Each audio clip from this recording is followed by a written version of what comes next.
आणि मुंबई गोवा महामार्गावरच्या टोल नाक्यावरून ठिणगी पडली आहे। वैभव नाईक यांनी आरोप केले, ज्याला निलेश राणे यांनी उत्तर दिले।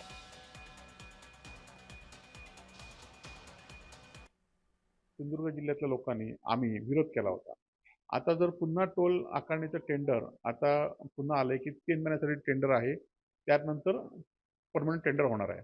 परंतु आमचा ह्या टेंडरला विरोध आहे, कारण अजूनही मुंबई गोवा मार्ग पूर्ण झाला नाही। एक वेळेस 14 वर्ष झाल्यानंतर तुम्ही त्या रस्त्याला पूर्णपणे टोल माफी दिली पाहिजे होती, परंतु आपण दिली नाहीत। उलट आपण इथे आल्यानंतर सत्ताधाऱ्यांमधले कोणीतरी लोक आहेत की जे हे टोल घेण्यास इच्छुक आहेत आणि त्यांनी आपल्याशी चर्चा करून हा टोल नाका निश्चित केलेला आहे। म्हणजे असं काय केलं तर कॉन्ट्रॅक्टर जवळ येतो लगेच। ही वैभव नाईकांची जुनी स्टाईल आहे।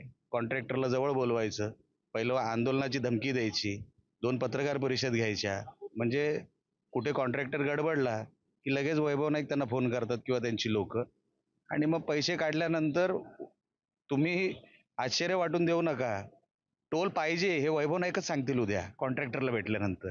त्यांच्याकडून हीच अपेक्षा आहे।